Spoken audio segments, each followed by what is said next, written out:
High students अंदरिकी स्वागतम welcome to SPR EduTech ఈ రోజు మనం ఇండియన్ సొసైటీ క్లాసెస్ లో ఉమెన్ మరియు ఉమెన్ రిలేటెడ్ ఇష్యూస్ అనేది చూడబోతున్నాము. సో ఈ వీడియో వచ్చేసి మీకోసం రెగ్యులర్ గా క్లాసెస్ ఏదైతే ఉన్నాయో దాంట్లో 9 o'clock అనేది అప్లోడ్ అవుతుంది. సో తర్వాత నెక్స్ట్ డే అనేది ఫ్రీ వీడియో అనేది ప్రైవేట్ అయిపోతుంది. సో మీకు 9 o'clock మాత్రమే ఈ క్లాస్ అనేది ఫ్రీగా ఉంటుంది. రెగ్యులర్ గా సబ్స్క్రైబ్ చేసుకొని ఫాలో చేస్తున్న స్టూడెంట్స్ దీన్ని యాక్సెస్ చేసుకోవచ్చు అన్నమాట. సో డైలీ 9 o'clock వెయిట్ చేయండి. సో మీకు క్లాసెస్ అనేది రెగ్యులర్ గా అప్లోడ్ అవుతుంటుంది. ఇండియన్ సొసైటీ అనేది మీకు జాన్ 30 అంతా కూడా కంప్లీట్ అయిపోతుంది. అలాగే PDF మీకు చాలా అద్భుతంగా ఈ విధంగా ఫ్లో చార్ట్ పద్ధతిలో ఒకసారి క్లాస్ విన్నారు అంటే పైకి అలా రివైజ్ చేసుకుంటూ వెళ్ళిపోవచ్చు అనమాట. అంత అద్భుతంగా ఇమేజెస్తో ఫ్లో చార్ట్తో మీకు ప్రతి ఒక్క ఆస్పెక్ట్ని కవర్ చేస్తూ కంప్లీట్గా కాంప్రహెన్సివ్గా మీకు కంటెంట్ అనేది ఇవ్వడం అనేది జరుగుతుంది.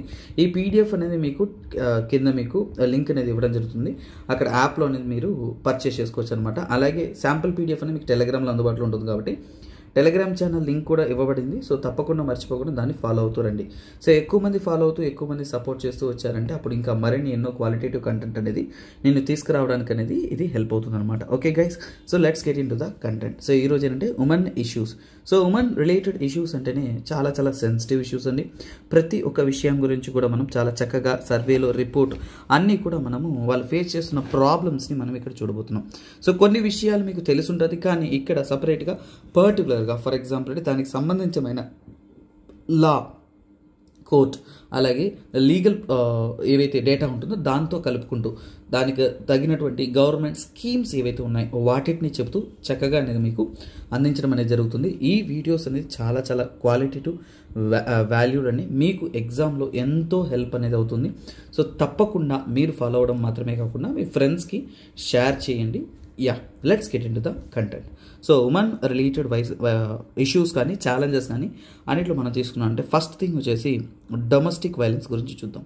What is this domestic violence? Domestic violence అంటే ఏంటి? సో డొమెస్టిక్ వైలెన్స్ అంటే కొంతమంది వినుంటారు. సో ఇదేంటి మీ ఫ్యామిలీలో ఫేస్ చేసి కూడా ఉంటారు. సో ఇదేంటి నాన్న, సో ఇప్పుడు ఒక చిన్న పిల్లలుగా ఉంటే కొంతమంది ఈ యొక్క ట్రామా నుంచి కూడా దాటుకొని వచ్చి పిల్లలుగా ఉన్నప్పుడు ఎప్పుడు కూడా తీసుకున్నామంటే అమ్మ నాన్న కొడతారు, నాన్న అమ్మని కొడతారంటే నాన్నే ఎక్కువగా అమ్మని కొట్టే కుటుంబాలు ఎక్కువగా ఉంటాయి. అంటే ఏంటి? సో ఇక్కడ ఏంటంటే ప్యాట్రియార్కీ అనేది మీకు అర్థం చేసుకోవాలి. సో మగవాడు అన్నిటికన్నా ఫిజికల్గా మ్యాస్కులైన్గా పవర్ఫుల్ కాబట్టి తను తన మ్యాస్కులినిటీ చూపించే విధంగా కొన్ని కుటుంబాల్లో, అన్ని చోట కాదు, కొన్ని మ్యారీడ్ లైఫ్లో ఎక్కువ మంది ఉమెన్ అనేవాళ్ళు ఏంటంటే ఒక దారుణమైన ఒక ఫేస్ చేస్తుంటారు. దాన్ని ఏంటంటే ఈ డొమెస్టిక్ వైలెన్స్ అంటారు. డొమెస్టిక్ వైలెన్స్ని ప్రొఫెషనల్గా ఇది ఇండియాలో మాత్రమే ప్రాబ్లం కాదు, ప్రపంచమంతా కూడా ఒక సమస్య అనమాట. సో ప్రపంచవ్యాప్తంగా ఇది సమస్య అయినప్పుడు దీనికి ప్రొఫెషనల్ డెఫినేషన్ అనేది చూద్దాం. సో అంటే ఈ యొక్క డొమెస్టిక్ వైలెన్స్ని యాక్చువల్గా ఏమంటారు అంటే చూడండి, ఇంటిమేట్ పార్ట్నర్. సో చూడండి, intimate partner violence. So intimate partner violence అన్నా కానీ IPV అంటారు దీన్ని. సో ఇంటిమేట్ పార్ట్నర్ వైలెన్స్ అన్నారు అంటే IPV అన్నారంటే ఇది కూడా ఏంటంటే so this is called as a domestic violence అనమాట. సో ఇది ఉమెన్ని టార్గెట్ చేస్తూ ఫిజికల్గా అనేది టార్గెట్ చేయడం, సో మెంటల్గా కానీ ఫిజికల్గా కానీ టార్గెట్ చేయడాన్ని మనం ఏమంటున్నాము, this is what called as the domestic violence. అలాగే అంటే this is one of the sad reality ఏంటి అంటే this is a human rights violation. So human rights violation, అలాగే ఇంటర్నేషనల్ వారీగా హ్యూమన్ రైట్స్ వైలేషన్. కాకపోతే మన ఇండియాలో హ్యూమన్ రైట్స్ వైలేషన్ మాత్రమే కాదు, ఇండియాలో తీసుకుంటున్నారు అంటే దిస్ ఈజ్ ఇల్లీగల్. ఇల్లీగల్ అంటే ఏంటి? చట్టరీత్యా నేరం. మిమ్మల్ని 498 సెక్షన్ A కింద మిమ్మల్ని ఎత్తుకెళ్ళిపోయి జైల్లో వేసేస్తారనమాట ఇండియన్ పీనల్ కోడ్ ప్రకారం. సో అందువల్ల చాలా చాలా చాలా చాలా జాగ్రత్తగా ఉండాలి. ఎందుకని జాగ్రత్త తప్పది, అంతే స్ట్రిక్ట్గా చెప్పాలి. It's not a human habitat అనమాట ఇది యాక్చువల్గా. సో చూడండి, డౌరీ కానీ డొమెస్టిక్ వైలెన్స్ అనేది కనెక్టెడ్ అనమాట. డౌరీ వల్ల ఎక్కువగా ఏంటంటే ఈ యొక్క డొమెస్టిక్ వైలెన్సెస్ అనేది కూడా పెరుగుతూ ఉంది. సో ఫస్ట్ ఆఫ్ ఆల్ ఏంటంటే వై అసలు ఈ డొమెస్టిక్ వైలెన్స్ ఎందుకు జరుగుతుంది, ఎందుకు ఈ డొమెస్టిక్ వైలెన్స్ జరగడానికి కారణం ఏంటి? ఫస్ట్ అండ్ ప్రైమరీ కారణం చూద్దాం. ఎప్పుడైనా కానీ ఒక మెన్ అనే అతను తన ప్యాట్రియార్కల్ యాటిట్యూడ్, సో ఈ ప్యాట్రియార్కల్ యాటిట్యూడ్ అంటే తొలగించాలంట నేనైతే. సో ప్యాట్రియార్కల్ ఒక్కొక్క పర్సన్ బట్టి మారుతుంది. ప్యాట్రియార్కల్ యాటిట్యూడ్ అంటే ఏంటంటే ఫస్ట్ ఆఫ్ ఆల్ ఇక్కడ మెన్ అండ్ ఉమెన్ అనేది ఎప్పుడు కూడా సమానమే అనమాట. కానీ ఈ ప్యాట్రియార్కల్ అటిట్యూడ్లో ఏమొస్తుందంటే ఉమెన్ని ఎప్పుడు కూడా లో స్టేటస్గా చూస్తారు. సో ఈ ప్యాట్రియార్కల్ అటిట్యూడ్లో ఏంటి women as low status. So ఈ ప్యాట్రియార్కల్ అటిట్యూడ్ ఏంటి, ఉమెన్ని తక్కువగా చూడడాన్ని మనం ఏమంటామంటే ప్యాట్రియార్కల్ యాటిట్యూడ్ అంటాం. ఇక్కడ ప్రతి ఒక్క దాంట్లో ఉమెన్ అనేది ఏంటంటే ఒక ఆబ్జెక్టిఫై చేయడం కానీ, లేదంటే వాళ్ళకి అగెయిన్స్ట్గా వైలెన్స్ అనేది ఎక్కువగా చూపిస్తూ ఉంటారు. అలాగే వాళ్ళ యొక్క అథారిటీ దీన్ని చూపిస్తూ అంటే ఈ ప్యాట్రియార్కల్ యాటిట్యూడ్ వలనే, ఈ యొక్క ప్యాట్రియార్కల్ మైండ్ సెట్ వలనే ఏంటంటే చాలా వరకు ఏంటంటే ఈ యొక్క డొమెస్టిక్ వైలెన్స్ అనేది జరుగుతుందన్నమాట. ఇంకొక కారణం ఏంటంటే డొమెస్టిక్ వైలెన్స్ ఏంటంటే ఉమెన్ అనేవాళ్ళు చాలా వరకు ఎడ్యుకేటెడ్ లేకుండా, అలాగే వాళ్ళకి అవగాహన లేకపోవడం, no awareness. So no awareness of women, no awareness to women on their rights. So on their rights, వాళ్ళకుంటున్న హక్కుల గురించి, అంతే మన జీవితం, ఈ జన్మకి ఇంతే, భరించాలి ఇనే ఒక మైండ్ సెట్లో మీ యొక్క ఈరోజు జనరేషన్ మారిపోయిందండి. Thanks to the awareness, thanks to the peoples. చాలామంది అంటారు ఫెమినిజం కానీ ఉమెన్ని ఒక రాంగ్ పొట్రేయర్ అని ఉంటారు. కానీ నిజం చెప్పాలంటే గత కాలంలో సఫర్ అయిన ఉమెన్ యొక్క వాయిస్ మీరు విన్నారంటే అప్పుడు తెలుస్తుంది. ఎందుకంటే there are good people, they are happy people, that's very good. But ఇక్కడ తీసుకుంటున్నామంటే ఒక కాలంలో there is no voice to the women. వాళ్ళని చాలా చాలా తొక్కేసుకుంటూ ఉన్నారు. ఎందుకంటే ఫర్ ఎగ్జాంపుల్ అంటే వాళ్ళకే తెలియదు నాకు ఇంత హక్కు ఉంది, I can protect my self, I need to stand by my self. ఇలాంటిది చాలా వరకు ఏంటంటే తెలియదు అనమాట. ఉమెన్కి ఇవి తెలియకపోవడం, అవగాహన లేకపోవడం అనేది ఒక కారణం వలన ఏంటంటే డొమెస్టిక్ వైలెన్స్ అనేది ఎక్కువగా అనేది ప్రివలెంట్గా అనేది ఉండేదన్నమాట. సో అలాగే ఏంటంటే దీనివలన ఏంటంటే డౌరీ డెత్స్, ఈ డొమెస్టిక్ వైలెన్స్ అనేది ఏంటి, it is also reason because related to the dowry. ఎందుకంటే డౌరీ అనేది ఏంటి, సో ఒక మెన్ అనే అతను మ్యారేజ్ చేసుకున్న తర్వాత మ్యారేజ్కి ఏంటి, he need lots and lots of cash to be brought by the bride. So braid groom ఎవరైతే ఉన్నారో, సో చూడండి వాళ్ళకి ఏంటంటే వాళ్ళకి వైఫ్ ఏదైతే వస్తుందో, బ్రైడ్ ఏదైతే వస్తుందో, వచ్చేటప్పుడు ఏంటి ఆస్తులు, డబ్బులు, క్యాష్, గిఫ్ట్స్ ఇవన్నీ తీసుకురావాలన్నమాట. సో ఇది ఫైనాన్షియల్ బర్డెన్ ఎవరికి, ఈ యొక్క బ్రైడ్ కుటుంబానికి, ఈ యొక్క ఉమెన్ ఎవరైతే ఉన్నారో వాళ్ళ కుటుంబానికి చాలా వరకు ఏంటంటే ఒక భారమైన విషయం. సో అందువలన ఏంటంటే ఇక్కడ this is what breaking the dowry అనమాట. కానీ ఈ రోజును కాలంలో తీసుకుంటే చాలా వరకు ఏంటంటే it is been changing. I'm not saying it changed, మారుతూ ఉందనేదే వాస్తవం, మారిపోలేదు. సో ఇక్కడ ఏంటంటే డౌరీ అనేది ఏంటి, సో చూడండి బ్రైడ్ గ్రూమ్. సో ఇక్కడ డౌరీ అనేది ఏంటి, సో చూడండి బ్రైడ్ గ్రూమ్ అంటే ఎవరు, బ్రైడ్ గ్రూమ్ అంటే పెళ్లి కొడుకు అనమాట. Expects, so braid groom expects lots of wealth gift from braid. So bride and brides family, so వాళ్ళ బ్రైడ్ కానీ పెళ్లి కూతురు కానీ వాళ్ళ కుటుంబం నుంచి కూడా, సో దే ఎక్స్పెక్ట్ మోర్ అనమాట. సో అలా వాళ్ళు తీసుకురావాలి, అది క్యాష్ అయినా, ఆస్తి అయినా, లేదంటే గిఫ్ట్ అయినా సరే, they need to be given. So ఒక్కొక్క ప్రాంతం, నార్త్ ఇండియాలో వేరే కల్చర్ ఉంటుంది, కొన్ని చోట్ల బ్రైడ్ ప్రైస్ సిస్టమ్ కూడా ఉంటుంది. సో ఇలా ఏంటంటే ల్యాండ్ ఇవ్వడం కానీ, ఒక్కొక్క మ్యారేజ్ స్ట్రక్చర్ని బట్టి ఒక్కొక్క ప్రాంతంలో అనేది మారిపోతూ వస్తుంది. ఒకవేళ రాలేదే అనుకోండి, ఇలా కానీ ఇలా తీసుకురాలేదే అనుకోండి, ఇలా తేనప్పుడు ఏంటంటే ఈ యొక్క ఉమెన్ వచ్చేసి టార్గెట్ చేస్తారనమాట. If not dowry is been product, వాళ్ళ కుటుంబీకులంతా కూడా తక్కువ చూడడం, తర్వాత ఏంటంటే ఇట్ ఈస్ బీన్ టార్గెటెడ్ అనమాట. ఇలాంటి ప్రాబ్లమ్స్ కూడా ఏంటంటే కాసింగ్ గ్రేట్ మెనేజ్. సో ఇలాంటి డొమెస్టిక్ వైలెన్స్ని అడ్డుకోవడానికి గవర్నమెంట్ అనేది చట్టాలను తీసుకొచ్చింది. సో ఇప్పుడు మనము చూడబోయేదంటే గవర్నమెంట్ ఇనిషియేటివ్స్. సో గవర్నమెంట్ అయితే ఉంది, గవర్నమెంట్ ఎలాంటి స్టెప్స్ తీసుకుంది, ఈ యొక్క డౌరీ దారుణమైన విషయం, సో ఇవన్నీ జరుగుతున్నాయి, దీన్ని అడ్డుకోవాలి, సో ఈ డొమెస్టిక్ వైలెన్స్ని అడ్డుకోవాలి. సో గవర్నమెంట్ ఏం చేసింది అనేది మనం చూద్దాం. సో గవర్నమెంట్ ఏం చేసిందంటే ఫస్ట్ దీన్ని క్రిమినల్ అఫెన్స్ చేసింది. ఎలాగా, సెక్షన్ 498 క్లాస్ ఏ అండర్ ఇండియన్ పీనల్ కోడ్ ప్రకారం ఇది ఎప్పుడు యాడ్ చేశారు, యాడెడ్ ఇన్, సో చూడండి యాడెడ్ ఇన్ 1983. దీనికి వెనక ఒక స్టోరీ నేను ఇంతకుముందు చెప్పాను. 1980స్లో డౌరీకి అగెయిన్స్ట్గా వచ్చి ఢిల్లీలో ఒక పెద్ద పోరాటమే జరిగింది. సో ఇక్కడ చూడండి 1983లో ఏంటంటే సెక్షన్ 498 క్లాస్ ఏ అనేది ఐపీసీలో యాడ్ చేశారు. సో దీని ప్రకారం ఏం చెప్పారు అంటే చూడండి, domestic violence is a crime. So ఇక్కడ ఏంటి, సో ఇంట్లో సో ఉమెన్ని టార్చర్ చేశారు అంటే డొమెస్టిక్ వైలెన్స్. ఆ domestic violence is a crime అనమాట, అది క్రైమ్. సో అందువల్ల it has been a government's plan to stop అనమాట. ఇలా మ్యారీడ్ ఉమెన్ని తన ఫ్యామిలీ కానీ తన హస్బెండ్ కానీ హస్బెండ్ ఫ్యామిలీ మెంబర్స్ కానీ ఎవరైనా కానీ క్రువల్టీ చూపించారు అంటే ఖచ్చితంగా క్రైమ్. సుమారుగా 7 ఏళ్ళ దాకా జైల్లోకి అనేది వేసేస్తారనమాట. ఈ విధంగా గవర్నమెంట్ అనేది స్టెప్ తీసుకొచ్చింది. ఇది మాత్రమే కాకుండా ఈ డౌరీ అనేది కదా డొమెస్టిక్ వైలెన్స్కి కారణంగా ఉంది. సో అందువలన ఏంటంటే డౌరీని అంతం చేయాలనే దానికోసం గవర్నమెంట్ కూడా అంటే సో చూడండి డౌరీ ప్రొహిబిషన్ యాక్ట్ అన్నమాట. సో ఇంకా ఈ రోజు కాలంలో తీసుకున్నట్టే చాలామంది డౌరీ తీసుకునేసి మ్యారేజెస్ చేసుకుంటున్నారండి. ఎందుకంటే కాలంతో పాటు మనం మారాలనేది తెలియకుండా ఇంకా గొర్రెలుగానే మిగిలిపోయిన ప్రపంచం ఒకవైపు ఆగిపోయిందండి. ఇక్కడ ఈక్వల్ రైట్. సో పేరెంట్స్ సంపాదిస్తున్నా అంటే మా అబ్బాయికి ఎంత ఆస్తి ఉంటుందో ఉమెన్ కూడా సేమ్ ఆస్తి. సో ఇంకెందుకు తీసుకెళ్ళేది హస్బెండ్కి, అంతే కదండి. So that should be developed అనమాట. So women should not be portrayed as someone's asset. It is their independence and their freedom. So ఎక్కువ చాలా మాట్లాడతాను, బట్ అక్కడికి దాకా మనకు వద్దులేండి. సో ఇక్కడ కాన్సెప్ట్ మన సబ్జెక్ట్ ఉందాం. సో అదేవిధంగా డొమెస్టిక్ వైలెన్స్ని కూడా ఆపాలి. డొమెస్టిక్ వైలెన్స్ని ఎలాగైనా కంట్రోల్ చేయాలి. డొమెస్టిక్ వైలెన్స్ కేసెస్ ఆల్రెడీ మనం 498A అనేది తీసుకొచ్చాం. అయినా సరే ఏంటి ఇక్కడ డొమెస్టిక్ వైలెన్స్ అనేది ఆగట్లేదు. సో దానికోసం ఏంటంటే ఈ కేసెస్ ఎక్కువగా రిపోర్ట్ చేయడం కోసం ఏంటంటే ఉమెన్ పోయి స్టేషన్లో రిపోర్ట్ చేయాలంటే ఉమెన్ ఆఫీసర్ ఉంటే కరెక్ట్గా ఉంటుంది కదా. సో దానికోసం ప్రొటెక్షన్ ఆఫీసర్ ఉండాలి, అవగాహన ఉండాలి, ఇవన్నీ జరగాలి. కాబట్టి గవర్నమెంట్ అనేది ఇంకొక యాక్ట్ అనేది తీసుకొచ్చారు. దాన్ని ఏమిటంటే protection of women from domestic violence అన్నమాట. సో డొమెస్టిక్ వైలెన్స్, సో ఇక్కడ డొమెస్టిక్ వైలెన్స్ నుంచి అడ్డుకోవడం కోసం డొమెస్టిక్ వైలెన్స్ యాక్ట్ 2005.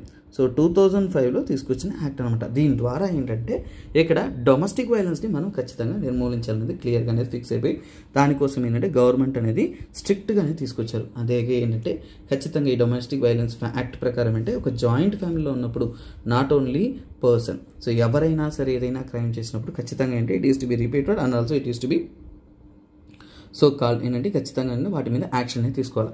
అలాగే మనకి అఫీషియల్ రిపోర్ట్స్ ప్రకారం తీసుకున్నామంటే ఈ డొమెస్టిక్ వైలెన్స్ అనేది ఎంత మాత్రం ప్రెవలెంట్ ఉంది. ఫర్ ఎగ్జాంపుల్ అంటే మనకి నేషనల్ క్రైమ్ రికార్డ్స్ బ్యూరో కానీ నేషనల్ ఫ్యామిలీ హెల్త్ సర్వే కానీ ఇవన్నీ కూడా రిపోర్టెడ్ కేసెస్ గురించి information ఇస్తుందన్నమాట.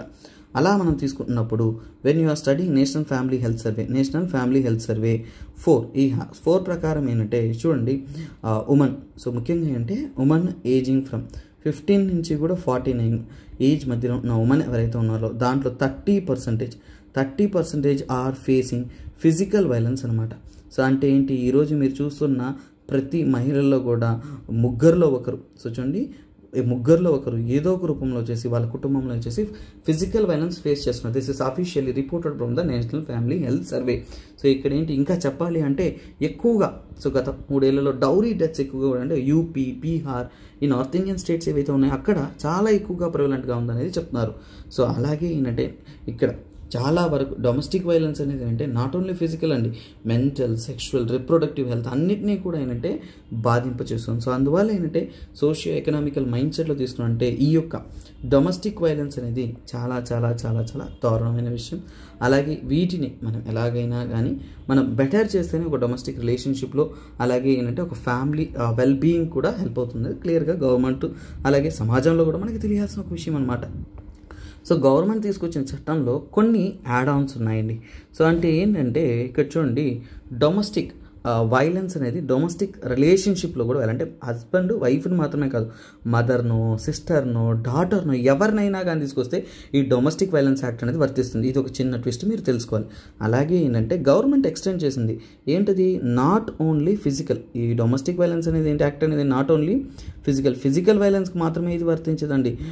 But also not only physical మాత్రమే కాకుండా వెర్బల్ మాటల ద్వారా తిడుతున్నప్పుడు కానీ లేదంటే ఎమోషనల్గా ఏమైనా టార్చర్ చేసినా కానీ తర్వాత ఏంటి సెక్షువల్ వైలెన్స్ చేసినా కానీ లేదంటే ఎకనామికల్ వైలెన్స్ చేసినా ఇవన్నీ కూడా ఎక్సెట్రా ఎకనామికల్, సో ఎకనామికల్గా కూడా బర్డన్ చేసిన ఎకనామికల్ ఎక్సెట్రా ఇవన్నీ కూడా ఏంటి comes under the domestic violence act అనమాట.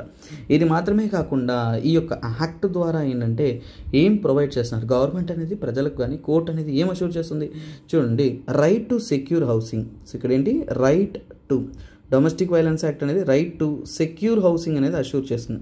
సెక్యూర్ హౌసింగ్ అంటే ఏంటి, నా కుటుంబంలో నేను సంతోషంగా మనశ్శాంతిగా బతకగలగాలి.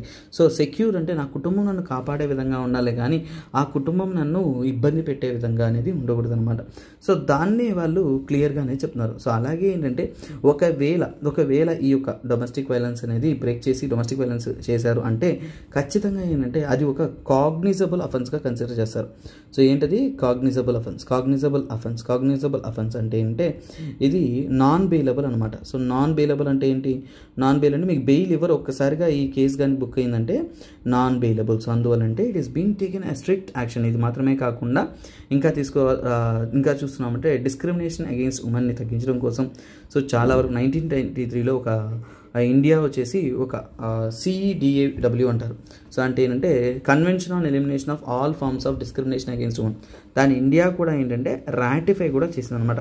సో అంటే ఏంటి, ఇండియా కూడా ఇంటర్నేషనల్ బాడీ లెవెల్లో కూడా ఎలాగైనా సరే మేము దీన్ని నిర్మూలిస్తాము అనేది క్లియర్గా చెప్తున్నారు. దానికోసమే ఏంటంటే ప్రొటెక్షన్ ఆఫీసర్స్ కానీ ఇవన్నీ కూడా ఏంటంటే వాళ్ళు అపాయింట్ చేస్తున్నారు. అలాగే దీనికి తగినటువంటి మూమెంట్ గురించి నేను ఆల్రెడీ చెప్పున్నాను కదా, దహేజ్ విరోధి చేతన మంచ్ అనేది నేను ఇంతకుముందు ఒకసారి చెప్పున్నాను నేను ఇదే క్లాస్లో, ఓకేనా. సో ఇవన్నీ కూడా ఏంటంటే they are steps to curb this so called domestic violence అనమాట. చక్కగా వచ్చేసి ఉమెన్ రిలేటెడ్ ఇష్యూస్లో ఫస్ట్ డొమెస్టిక్ వైలెన్స్ దానికి రిలేటెడ్ పార్ట్ అన్నీ కూడా మనం చక్కగా అనేది ఓకే చూడండి. మీకు నోట్స్ అనేది చాలా సింపుల్గా ఒకే పేజ్లో సింపుల్గా ఫ్లో చార్ట్ మెథడ్లో వచ్చేస్తుంది అనమాట.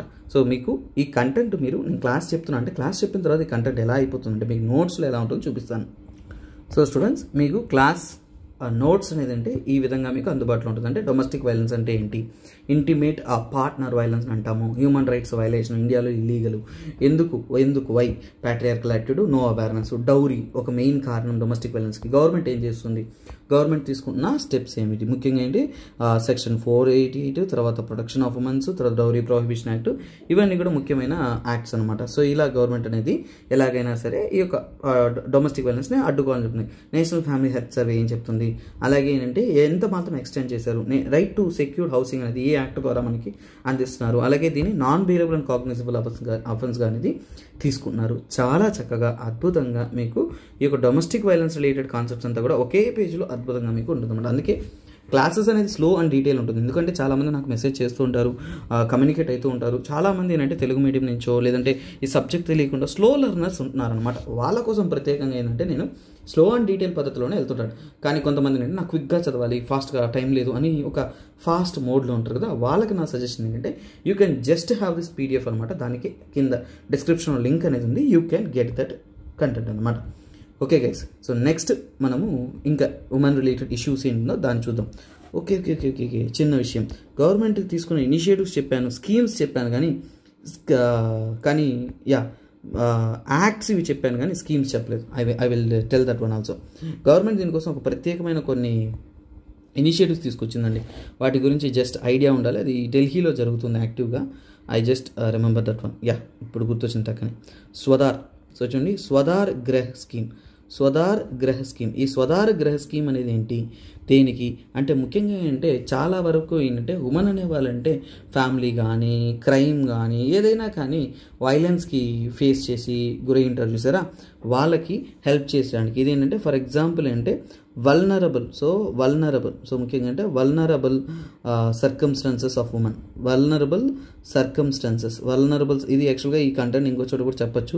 ప్రాస్టిట్యూషన్స్ కానీ అక్కడి నుంచి రిలీవ్ చేసిన ఉమెన్ అంటే ఫర్ ఎగ్జాంపుల్ అంటే కొంతమంది ప్రాస్టిట్యూషన్ నుంచి కాపాడతారు కదండి, వాళ్ళని కాపాడి ఎక్కడ ఉంచుతారు అంటే గవర్నమెంట్ వచ్చేసి దానికోసం అంటే స్వధార్ గృహ స్కీమ్ ద్వారా అంటే vulnerable circumstances of women, so వాళ్ళని కాపాడి, సో వాళ్ళని protect and safe housing, protect and safe place అనమాట. వాళ్ళకి సేఫ్ ప్లేస్కి తరలిస్తారు కదా, దాన్ని స్వధార్ గృహ స్కీమ్ అనమాట. సో వాళ్ళకి ఏంటంటే సపరేట్గా అనేది ఒక ఇల్లులాగా కట్టించి వాళ్ళకి అనేది అందిస్తూ ఉంటారు. సో ముఖ్యంగా ఏంటంటే మెంటల్ ఇల్నెస్ కానీ ఇంకా ఎవరెవరిని స్వధార్ గృహ స్కీమ్లో ఉంచుతారంటే ముఖ్యంగా ఏంటంటే ఫ్యామిలీ ఇష్యూస్ ఉండి, ఫ్యామిలీలో డొమెస్టిక్ వైలెన్స్ కానీ ఇలాంటి ప్రాబ్లమ్స్ చేసిన వాళ్ళు, వైలెన్స్ ఫేస్ చేసిన వాళ్ళు, అలాగే ఏంటంటే క్రిమినల్ యాక్టివిటీస్ నుంచి కూడా ఏంటంటే సఫర్ అయిన వాళ్ళు, మెంటల్ స్ట్రెస్ నుంచి సఫర్ అయిన వాళ్ళు ఉమెన్స్, తర్వాత ప్రాస్టిట్యూషన్ నుంచి సఫర్ అయిన వాళ్ళు, అలాగే ఏంటంటే సోషల్ ఐసోలేషన్, సమాజంలో అందరూ కూడా వెలికి తీసిన వాళ్ళు, ఇలా మహిళలు ఎవరైతే వల్నరబుల్ సర్కమ్స్టాన్స్ ఒక వర్డ్ ఎంజాయ్ చేసిన అలా కష్టపడిన వాళ్ళందరినీ కూడా ఒక చోట ఏంటంటే they are assembling and taking care అనమాట. తర్వాత ఏంటంటే మహిళల కోసం అంటే సో సఖీ అనేది ఏంటి? సఖీ అనేది వన్ స్టాప్ సెంటర్స్ అనమాట. సో ఇక్కడ ఎక్కువగా డొమెస్టిక్ వైలెన్స్ ఇవన్నీ ఫేస్ చేస్తాం మనకు తెలుసు, కానీ దాన్ని రిపోర్ట్ చేస్తున్నారంటే చేయట్లేదు. ఎందుకు చేయట్లేదు? ఎందుకంటే సరైన ఒక ప్లాట్ఫామ్ అనేది లేదనమాట. సో ఈ వన్ స్టాప్ సెంటర్స్ అనేది అంటే ఎవరైతే వైలెన్స్ని ఎక్స్పీరియన్స్ చేస్తున్నారో, అది హౌస్ అయినా కానీ ఎక్కడైనా సరే, ఇక్కడంతా కూడా ఏంటంటే వెంటనే మీరు కాంటాక్ట్ అవ్వడానికి, వెంటనే మీకు చూడండి పోలీస్, సో ఇక్కడ ఏంటంటే పోలీస్ కానీ, అలాగే మెడికల్ కానీ, పోలీస్ కేర్ కానీ, మెడికల్ కేర్ కానీ, తర్వాత ఏంటంటే లీగల్ సపోర్ట్ కానీ, ఇంకా చెప్పాలి అంటే థెరపీ కానీ, సైకాలజికల్ సపోర్ట్ కానీ, ఇవన్నీ కూడా గవర్నమెంట్ అనేది డైరెక్ట్గా అందించడం అనమాట.